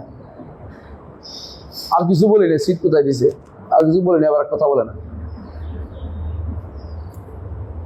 মানে হচ্ছে আমাদের দুর্ভাগ্য, মানে কি কুমার, এটা বলার মতো অবস্থা রাখে নাই, বলার মতো অবস্থা রাখে নাই। বড় ধরনের দুর্ভাগ্যের ভিতরে আমরা যাচ্ছি যে আমাদের এগুলি বলতেও চায় না সবাই, কেবল অন্য কিছু নিয়ে আসতে এগুলি কথা বলা বেশি দরকার। এগুলি বেশি দরকার কেন? এগুলিতে হচ্ছে সমাজকে আমরা বেহায়া হয়ে যাচ্ছে, নারীরা ছেলেরাও বেহায়া হয়ে যাচ্ছে। এরপরে বেহায়া হইলে কি হবে? ওই যে রাসূল বলেছেন যে তাদের মধ্যে কেউ যদি কোনো মায়ের সাথে অপকর্ম করে, এরাও মায়ের সাথে অপকর্ম করতে লিপ্ত হবে আমার উম্মতের মধ্যে। তাই হচ্ছে কারণ এটা এই কারণে ইসলামে পরিপূর্ণ প্রবেশ করে নাই, যথেষ্ট মনে করে না, অন্যদিকে আনার জন্য তারা ব্যস্ত হয়ে পড়ছে। হ্যাঁ, তাহলে এইটা। এরপর তিনি বলছেন যে বনী ইসরাঈল ৭২ ভাগে বিভক্ত হয়েছে, আর এই উম্মত ৭৩ ভাগে বিভক্ত হবে। কুল্লুহা ফিন্নার ইল্লা ওয়াহিদা, প্রত্যেকে জাহান্নামে যাবে একটা ব্যতীত। একটা কোনটা? সাহাবায়ে কেরাম বলছেন যে ইয়া রাসূলুল্লাহ, একটা কোনটা? যার উপর আমি আছি, আমার সাহাবীরা আছে। তাহলে মানদণ্ড একটা আছে কিনা? মানদণ্ড আছে কিনা? রাসূল এবং সাহাবীদের মানদণ্ড। এর বাইরে নতুন কোনো মানদণ্ড দিলেই সেটা হবে কি? শয়তানের মানদণ্ড, সেটা হবে বেদাতি মানদণ্ড। বেদাত মানদণ্ড দেওয়া যাবে না। আপনাকে অবশ্যই বলতে হবে রাসূল করছেন, সাহাবায়ে কেরাম করছে কিনা। করে নাই, আপনি করবেন না, কারণ ইসলাম যথেষ্ট ছিল, ইসলাম পরিপূর্ণ ছিল। ইসলামে তারা পরিপূর্ণ প্রবেশ করেছে, তাদের কিছু লাগে নাই। আপনি পরিপূর্ণ প্রবেশ করেন, আপনার কিছু লাগবে না। আপনি যদি কোনো বাইরের দিকে তাকান তো বোঝা গেল যে আপনি সাহাবায়ে কেরামকে, ইসলামকে এবং সাহাবায়ে কেরামকে, হ্যাঁ, রাসূল এবং সাহাবায়ে কেরামকে মানদণ্ড ধরেন নাই। আপনার মানদণ্ড কি হয়েছে? নিক্তি সমস্যা হয়েছে আপনার, হ্যাঁ, ওজনের সমস্যা হয়ে গেছে, আপনি সঠিক জায়গায় যাইতে পারেন নাই। আপনার এই জায়গায় আপনার এই মেকিয়াস এটাকে আপনি যথেষ্টভাবে ঠিক রাখতে হবে। আপনাকে এটা ঠিক না রাখলে আপনি বেদাতে লিপ্ত হবেন, শিরকি লিপ্ত হবেন, কুফরি লিপ্ত হবেন, নেফাকি লিপ্ত হবেন আপনি, হ্যাঁ, এমনকি আপনি আখলাক চরিত্র ধ্বংস করবেন। আপনার কোনো ভালো কিছু আশা করা যাবে না। বর্তমানে তাই হচ্ছে। এই জন্য ইসলামের সৌন্দর্য হচ্ছে এখানে। সৌন্দর্য কোন জায়গায় বলি? মতভেদ তো সবসময় হয়, হয়েছে না? বনী ইসরাঈল হয়েছে, বনী ইসরাঈলের সমস্যা কি? ফিরে যাওয়ার জায়গা নেই। ইচ্ছা করলেও কিতাবের কাছে ফিরে যাব, কিতাব তো আগে বিকৃত হয়ে গেছে। ইচ্ছা করবে তারা নবীর শিক্ষার দিকে ফিরে যাবে, আমরা একদম আসববাদ। নবীর শিক্ষা তো নাই। নবীর শিক্ষা কোথায় আছে? কোনো বইতে নাই, লিখিত নাই। কথা বুঝছেন? ইচ্ছা করলেই তারা যদি মনে করেন হাওয়ারিদের কি করছে এটার দিকে যাবো। হাওয়ারিদের জীবনীও নাই, কাহিনীও নাই, বর্তমানে কিছুই নেই। পরবর্তী যেটি লিখছে যে সব সাধু বলে লিখছে, হাওয়ারিদের কর্মকাণ্ড তেমন কিছু নেই, তো দায়িত্ব পাচ্ছে না, আর গেলেও পূর্ণ না, সবকিছুই পাবে না। ইসলামের সৌন্দর্য হচ্ছে এটা, আপনি যখন অনেক মতভেদ দেখবেন, রাসূলুল্লাহ সাল্লাল্লাহু আলাইহি ওয়াসাল্লাম কি বলেছেন এটাই তো, মানে একটা হাদিস কি বলেছেন, হ্যাঁ, তারাও না ইখতিলাফান কাসীরা আলাইকুম বিসুন্নতি ওয়া সুন্নাতুল খুলাফায়ে রাশিদিন আল মাহদিয়িন আদু আলাইহি বিন নওয়াজিস। দাঁতের গোড়াল দিয়ে ধরে রাখো, দাঁতের গোড়াল ধরে রাখো কি ছুটে যেন না যায়, মানে অন্য কিছু দরকার নেই, এটা ধরে রাখ, এই নীতিকে ধরে রাখ, এর বাইরে যাওয়াই যাবে না, কোনো বেদাত টানা যাবে না, কোনো বেদাত কোনোভাবেই টানা যাবে না। এই যে বক্তব্যটা দিয়ে গেছে রাসূল আমাদেরকে, হেদায়েতের পথে বক্তব্য না। দুর্ভাগ্যবশত সুবহানাল্লাহ, আমি এক ইসলামী নেতা নাম দিচ্ছি নিজেকে, এবং সারা বিশ্বের বলে আলেমদের নাকি তিনি প্রধান। আমরা ওই আলেম ঘুষিয়ে পড়িনি, আলহামদুলিল্লাহ, আল্লাহ শুকরিয়া আদায় করি। বলতেছে যে রাসূল যে বলছে আমার উম্মত ৭৩ ভাগে বিভক্ত হবে, এটা দ্বারা বোঝাচ্ছে উম্মতের মধ্যে অনেক বড় বড় চিন্তাবিদ, গবেষক, অনেক বড় গুরুত্বপূর্ণ ব্যক্তিত্ব আসবে। মানে এটা কি করছে, নেগেটিভ পজিটিভ বানাই দিচ্ছি। আল্লাহ যে দিনটা শুনছি, এদিন বলছি এর মতো এত বড় বদমাশ আল্লাহ দুনিয়া তার আসেনি। হ্যাঁ, এটা বলছে কুল রাফিন না, তো এটা দুর্বল। তো মানা আলাই আসহাবি কোন, এটা তো কইছে, এটা তো এইটা পুরোটাই দুর্বল, বাকিটা আর না, আর কিছু মানবো না। মন চাইছে দুর্বল, মন চাইছে শুদ্ধ। সে ভালো মুখস্থ করতে পারে বলে তার নাম খুব বেশি, মুখস্থ করতে পারে, কবিতা অনেক মুখস্থ পারে, হ্যাঁ, মাথার মধ্যে পাগড়ি একটা বাঁধে সাদা, মরক্কো মাগরিব থেকে দাদু, সে যে অপব্যাখ্যা সে চালু করছে। আমি শুধু তাজ্জব হয়ে পড়ে গেলাম যে এটা কোন ধরনের কথা, মানুষ জীবনে কেউ বলে না, এটা কোনো ইমাম কোনোদিন বলে না, কিন্তু সে বলবে কেন, তার মনের ভিতরে হাওয়া প্রবৃত্তি। সে পীরের কাছে গেছে, যে পীর খুব বিখ্যাত, তার কাছে আপনি একটা থুতু দিয়ে দেন মুখের মধ্যে, হ্যাঁ, থুতু নিবে সে এখন, সে বলে আলেম, আলেম নামে যান। পীরের মাথা, যে পীর চেয়ার মাথা চুমু দিয়ে বসে রয়েছে, থুতু খেয়ে গেছে, মানে এগুলি এক ধরনের শয়তান টাইপের মানুষ। এগুলি হচ্ছে মানুষের কি করা, কত মানুষ এই এখন পীরেরাও ওরা বলবে যে উনিও ভালো, আমাদের পীরের সমান করছে, মানে এলো জন, হ্যাঁ, আলেম ৩ প্রকার না, একটা হলো কি দরবারে আলেম, তাই না, আরেকটা কিসের আলেম, উম্মতের আলেম, আরেকটা কি মিল্লাতের আলেম। কোন আলেমেরা হয়েছে, হ্যাঁ, উম্মতের আলেম হয়েছে, মিল্লাতের আলেম হয় নাই, হ্যাঁ, জনমানুষের আলেম, গণমানুষের লোক, গণমানুষের নেতা, এটা নিয়ে অহংকার করে অনেকে, গণমানুষের নেতা, তিনি গণমানুষের নেতা। হ্যাঁ, ইসলামের মধ্যে এই জাতীয় কোনো স্থান নাই, নেতা হইতে পারে, ইসলামের কোনো স্থান নেই, এগুলো সব সামনে আগে।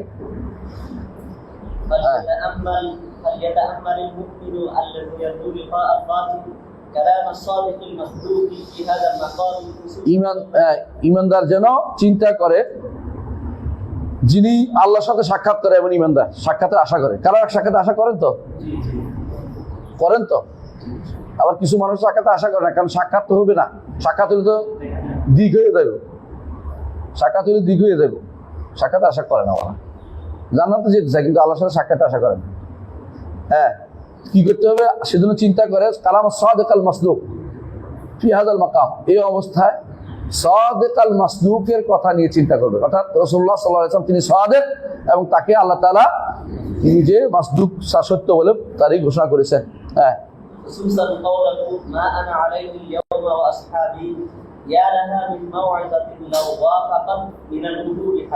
আল্লাহু আকবার। কিন্তু বিশেষ করে যদি কোনো মা আনা আলাইহি আল-ইয়াওম ওয়া আসহাবি, আজকের দিনে আমি যার উপর আছি, আজকের দিনে কেন বলছে বলেন তো, এটাও ঠিক। আবার আগেও কমপ্লিট ছিল না, যে আয়াত নাজিল হয়েছে আজ ধীরে ধীরে, হয়তো কেউ বলতে পারো অমুক সময়টা আমি নিলাম, পরেরটা নিলাম না, এই জন্য কমপ্লিট যখন ছিল তখন থেকে আল-ইয়াওমা আকমালতু লাকুম, এটার পরে না তিনি এই খুতবা দিচ্ছে, ভাষণ দিচ্ছেন জীবনের শেষ মুহূর্তে, জীবনের শেষ মুহূর্তে, বুঝে আসছে। এই জন্য বোঝা গেল যে রাসূল এই জন্য আল-ইয়াওম বলছেন, যে আজকের দিন আমি যেটার উপর আছি কমপ্লিট, সুতরাং এখানে ফুল ঢুকতে হবে তোমাকে।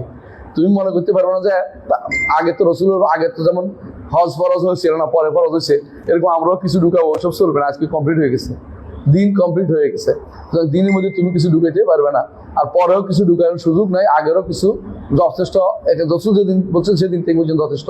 এটার দিকে তাকাইয়া থেকে নতুন কোনো কিছু ইসলামের ভিতরে, হ্যাঁ, অন্য কোনো কিছু তাকানো যাবে না, ইসলামকে কি করতে হবে, পরিপূর্ণ মনে করতে হবে, ইসলামে থাকতে হবে আপনাকে। ও আসহাবি, এবং আমার সাহাবীরা, সাহাবী রাসূলের উপরে কি নতুন কিছু আবিষ্কার করছে? না, বর্ণনা করছে, আবিষ্কার করেন, বর্ণনা করছে। রাসূল এটা করছেন, রাসূল এটা করছেন, রাসূল এটা করছেন। এবং শরীয়তের ধারা অনুসারে তারা যে ইজতিহাদ করে যেটা বলছেন, আমরা আগেও বলছি যে মুজতাহিদ শরীয়তের বিধিবিধান থেকে ইজতিহাদ করে যেটা বলবে, লা আলিমাহুল্লাযিন ইসতামবাতুনা, ইসতিনবাত করতে যারা পারে, সেটাও রাসূলের শরীয়তের অন্তর্ভুক্ত, সেটা ফিকহ বলা হয়। ফিকহ ফিদ্দিন ইসতিনবাত মিনান নাস, এটাও শরীয়তের অংশ। জি, তারপর বলছেন যে এই যে একটা নসিহত ওসুব করে গেছেন সারা জীবনের জন্য, যদি অন্তর তোমার জীবিত থাকতো তাহলে এই নসিহতের বাইরে তুমি কোনো যাইতে না। রসুলকে ভালোবাসার দাবি করার বেদাত করো, এটা কোনটা? এটা কি মা আনা আলিয়ম আসহাবি? ওই দিন কি রসুল কোনো মিলাদ করেছিল নাকি? হ্যাঁ, ওই দিন কি রাসূলুল্লাহ সাল্লাল্লাহু আলাইহি ওয়াসাল্লামকে কিয়াম করেছিল? ওই দিন রাসূলুল্লাহ সাল্লাল্লাহু আলাইহি ওয়াসাল্লাম কি মুনাজাত করতে বলে বসে আছিল? হ্যাঁ, সবাই মিলে হ্যাঁ হালকা জিকির দেওয়া বড় বসাইছিল। কোথায় এগুলো নিয়ে আসে করতে? হ্যাঁ, ওই দিন কি গাঁটি নিয়ে ফেলেছিল? না ওই দিন রাস্তা কাটছিল? হ্যাঁ, রাস্তা কাটা বুঝুন তো, রাস্তা কাটা বুঝুন, হরতাল ডাকা। হ্যাঁ, ওরা রাও তিরমিজি। হ্যাঁ, رواه الترمذي ورواه ايضا من حديث ابي هريره وصححه ولكن ليس فيه ذكر النار. ওটার মধ্যে জিকরুন নার শব্দটা এক হাদিসে নাই, অন্য হাদিসে আছে, এটা বলতেছে। হ্যাঁ, وهو في حديث معاويه عند احمد وابي داود وفيه انه سيخرج في امتي قوم تتجارى بهم تلك الاهواء كما يتجارى الكلب بصاحبه. কালাব বুঝেননি? আচ্ছা বলতেছি, فلا يبقى منه عرق ولا مفصل الا دخل. وتقدم قوله ومبتغ في الاسلام سنه الجاهليه. হ্যাঁ, অনুরূপভাবে হাদিসে মুআবিয়া রাদিয়াল্লাহু আনহু হাদিস এখানে এসেছে আহমদ এবং আবু দাউদে, যে আমার উম্মতে সায়াখরুজু ফি উম্মতি কওম, আমার উম্মতের মধ্যে একদল লোক বের হবে, তাতে যারা বিহিম তিলকাল আহওয়া, প্রবৃত্তির বিষয়ে এমত বেশি অনুসরণ করবে, যেমনি ভাবে কামা ইতাজার কালাব বিসাহিবি। কালাব কি? একটা রোগের নাম, জলাতঙ্ক, যে সব কিছু জল দেখলে গেল মনে করে জল। হ্যাঁ, ওই জন্য তারা এটা ছাড়তে পারে না, ছুটে না তার থেকে, আহওয়া ওদের থেকে যায় না কোনো দিকে, প্রবৃত্তিও তাদের থেকে যায় না। মানে তারা প্রবৃত্তি এত বেশি প্রবৃত্তির মতো আসল হয়ে গেছে, তার ভিতরে মতো আসল মানে আসল হয়ে গেছে, আসল আহ ঢুকে গেছে, যে প্রবৃত্তির ধারণা তার দরকার হলে শরীয়তের কোনো কিছু তাবিল করবে, প্রবৃত্তি ছাড়তে পারবে না, এত অবস্থা খারাপ হয়ে গেছে। এরা হচ্ছে জলাতঙ্ক রোগীর মতো অবস্থা তাদের মধ্যে তৈরি হয়ে যায়। দেখালা, তখন উম্মতের কোনো শিরা গিরা কোথাও বাদ থাকবে না, সবগুলি ভিতরে ভিতরে প্রবেশ করবে তার মধ্যে। এটা হচ্ছে এই কওমের মধ্যে প্রবেশ করবে। এটা হচ্ছে, এটা বুঝাচ্ছে যে এরা ইসলামে পরিপূর্ণভাবে প্রবেশ করে নাই, ইসলামে প্রবেশ করে না, ইসলামকে যথেষ্ট মনে করে না, ইসলামে নিজেরা প্রবেশ করে না, কারণ আহওয়া তাদেরকে ঘুরাচ্ছে, আহওয়া তাদেরকে। আরেকটা হলো ওয়ামুবতাগিন ফি ইসলামি সুন্নাতুল জাহিলিয়া, এরাও ইসলামে প্রবেশ করে না বলে সুন্নাতুল জাহিলিয়া নিয়ে আসতেছে। এই দুটোই উল্লেখ করেছেন তিনি। এরপরে আরেকটা অধ্যায় না, বাবু মা জা আনাল বিদআত আশাদ্দু মিনাল কাবায়ের। এবার সরাসরি বিদআত চলে গেছে, তখন তো ইঙ্গিত করে আনছেন। বেদাত, যে ইসলামের মধ্যে বেদাত তৈরি করা কবিরা গুনাহের চেয়ে বড়, এই বিষয়ে তিনি ইনশাআল্লাহ এখানে আলোচনা করবেন। এটা ইনশাআল্লাহ আগামী সপ্তাহে ইনশাআল্লাহ আলোচনা। সুবহানাকাল্লাহুম্মা ওয়া বিহামদিকা আশহাদু আল্লা ইলাহা ইল্লা আনতা আস্তাগফিরুকা ওয়া আতুবু ইলাইক। আসসালামু আলাইকুম ওয়া রাহমাতুল্লাহি ওয়া বারাকাতুহু।